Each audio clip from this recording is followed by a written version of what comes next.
Good day, I'm Tamara McHale and this is your JIS news for Thursday, January 29. Jamaica will be pursuing more strident advocacy for international action against trafficking in children. Prime Minister Portia Simpson-Miller says this global scourge is likely to replace Jamaica's annual call at the United Nations for the lifting of the U.S. trade embargo against Cuba. Mrs. Simpson-Miller's comments follows last December's move by the U.S. to normalize relations with that Caribbean country. At the same time, Mrs. Simpson-Miller has expressed hopes that the United States Congress will support an early and total lifting of the trade embargo.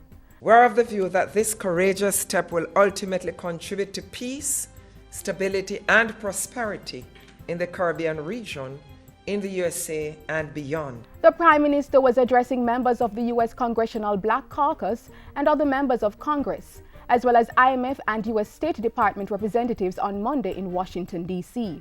She thanked the Congressional Black Caucus for their relentless and critical support in helping Jamaica secure an IMF deal and called on them to encourage more U.S. investment on the island.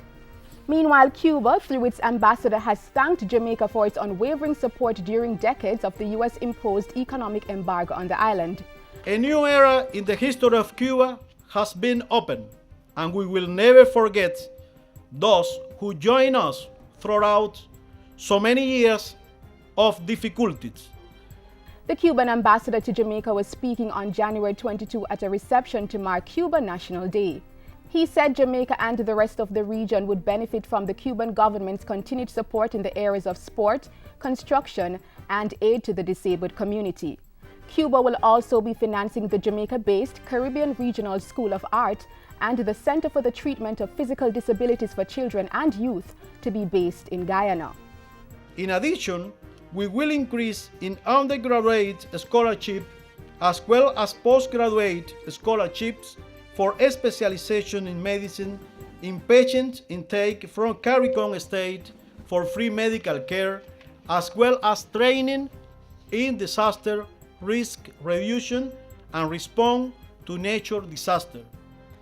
National Security Minister Peter Bunting is assuring judges and magistrates that there are no plans to deny them the security currently offered by the VIP Protection Division of the Jamaica Constabulary Force. Members of the judiciary have expressed concern with the minister's statement to Parliament this week that the automatic assignment of close protection officers CPOs was being reviewed and assignments would be based on risk assessments.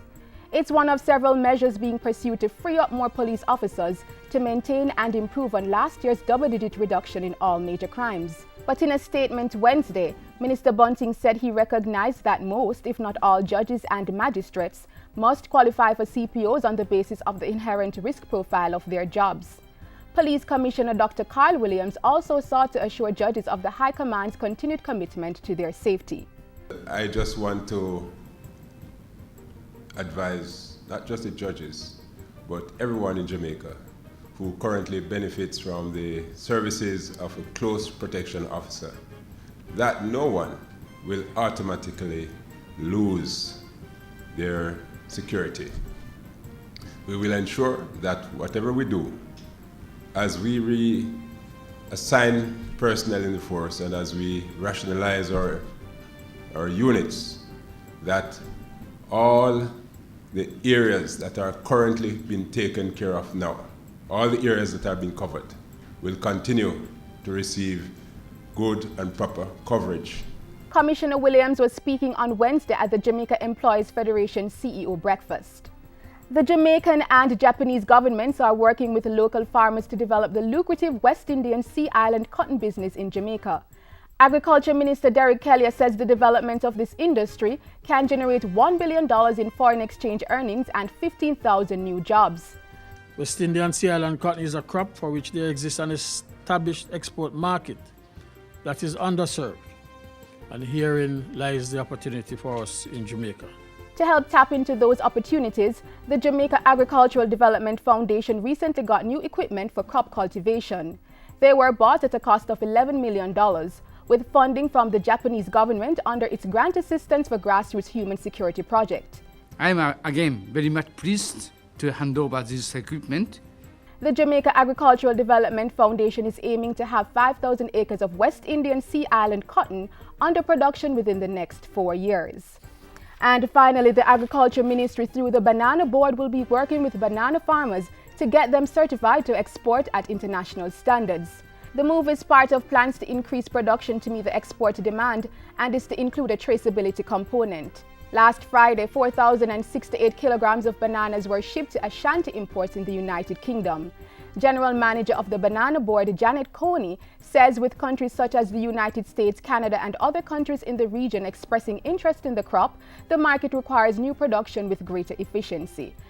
And so in the next few months going forward, we'll be rolling out a program to intensify our production, our productivity, and our certification and standards. That is a program that will intensify in 2015-2016 fiscal year. And that's it for JIS News today. I'm Tamara McHale. Thank you for watching.